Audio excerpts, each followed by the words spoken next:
Good morning. Welcome to a new day of worship. I hope you've rested well. I want to ask you today, what is it that makes you weary? Now, I think for most, a walk like this would be enough to make them tired, but I mean weary, like, when you've been sick for a long time and you've just had enough, or those years following the loss of someone who you've dearly loved, that sort of weariness.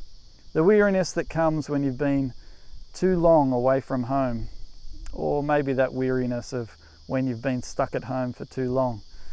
This time of homebound captivity in the COVID-19 crisis, I'm beginning to call COVIDity, and I hope you're not going COVIDity crazy at the moment. We're going to be looking at Mark chapter 6 this morning when Jesus' disciples come back to him after a time of really intense ministry, and they're weary, and Jesus seeks to care for their needs. In Mark 6 verse 30 we read, "The apostles returned to Jesus and told him all that they had done and taught. And he said to them, 'Come away by yourselves to a desolate place and rest a while.' For many were coming and going and they had no leisure or even time to eat." I hope that today you find solitude and rest with God. I hope that in your worship of him that he speaks into that need of weariness in your life. But I hope that more than just seeing him meet that specific need, that you might see more of him. That as Mark has been trying to reveal to us, and Jesus did as he walked on earth, he wants to show us that Jesus is more than just a man, more than just a miracle worker. He is in fact the Son of God, God himself, and he has the answers to your deepest longings and your greatest needs.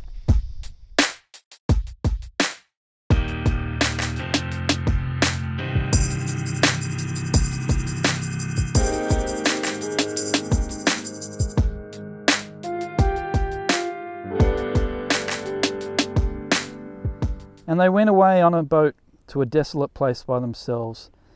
Now many saw them going and recognized them, and they ran there on foot from all the towns and got there ahead of them. When he went ashore, he saw a great crowd and had compassion on them, because they were like sheep without a shepherd, and he began to teach them many things. Sometimes when you're walking trails, you find obstacles that you weren't expecting. Here it's a boulder that you have to scramble up and then turn the corner and cut back sharply.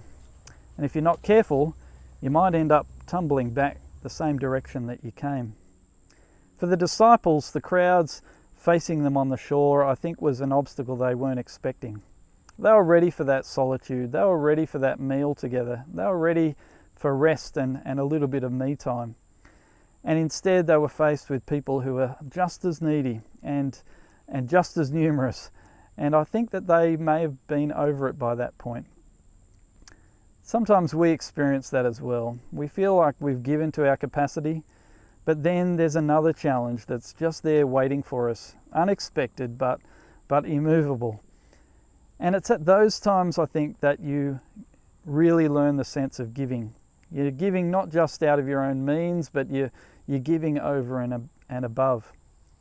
Now for Jesus, it's that, but it's more than that. He doesn't see these people and begrudge them what it is that they need. He looks at them with compassion. The Bible describes his motivation as seeing them as sheep lost without a shepherd. Now throughout the scriptures, God has described himself as a shepherd for his people. In Numbers 27, he says that he will be the one who leads and cares for them. He will not leave them abandoned or without understanding. And he would put leaders in place that they might represent who he is as God, but so many of them failed. And so he made promises like this in Ezekiel 34, that while other leaders might care for themselves, the true leader will strengthen the weak, heal the sick, and bring back those who are lost. God is that good shepherd, and Jesus is showing people that is who he is. So if you're experiencing a bit of a setback in your life and journey at the moment, if you were hoping that this was going to be a time of fulfillment and really it's just an extended period of weariness, look to Jesus. He says, "I am the good shepherd and I want to take care of my sheep." Caring for the troubled is what Jesus has always been about, and it's what he continues to want to do for me and for you.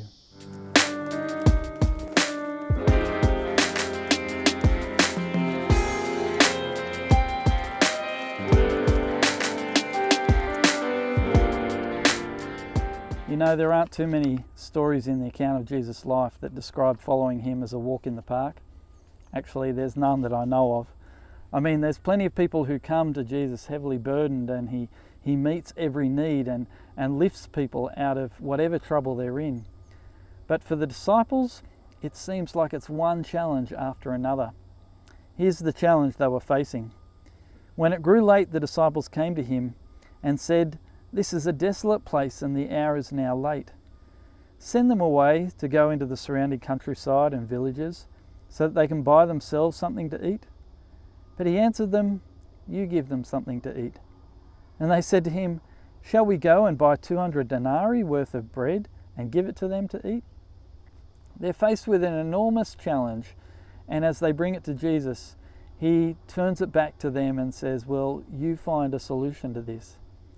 Jesus' call to discipleship is a call to give our whole lives to Christ and to join him in the mission to take the gospel to the ends of the earth. Now, if we see that challenge as something that we alone need to meet, like the disciples, we just look at, well, what's that going to cost? What's that going to mean? How would that actually be achieved if we were to go about doing it? But Jesus, I think, questions his disciples in this way in order that they might fully understand their limitations and see that what it was that they were seeking to do was something that was impossible for them, but something that was possible for them if they did it in partnership with Christ.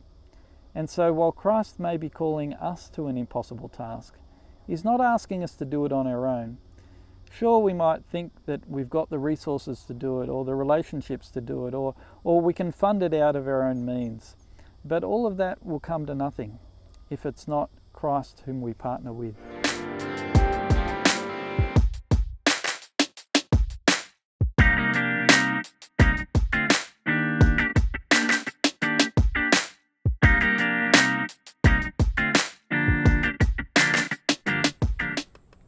You know what one of the wonderful things about Jesus' ministry is? He rarely works alone. He said to his disciples, "How many loaves do you have? Go and see." And when they'd found out, they said, 5 and 2 fish. Then he commanded them all to sit down in groups on the green grass. And so they sat down in groups by hundreds and by 50s. And taking the 5 loaves and the 2 fish, he looked up to heaven and said a blessing, and broke the loaves and gave them to his disciples to set before the people. And he divided the 2 fish among them all, and they all ate and were satisfied.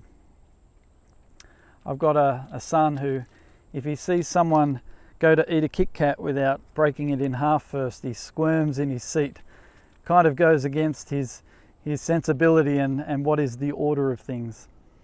When Jesus gets the people to sit down, all he has to feed 5,000 men and plus women and children is just 5 small loaves of bread and 2 fish.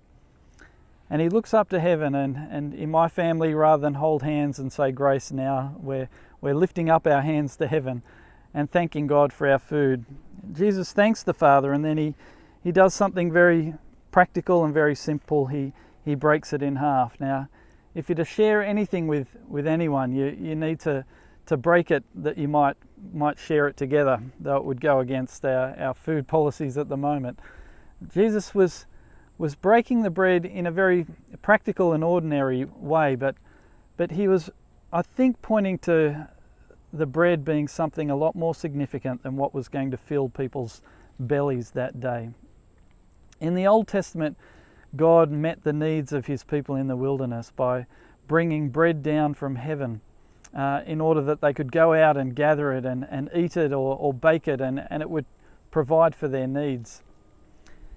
Next week we're going to be talking about Jesus having a much more intimate gathering with his disciples, where again he breaks bread and thanks the Lord for its provision.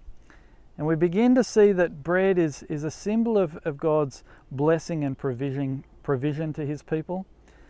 And Jesus understands also that he is that bread.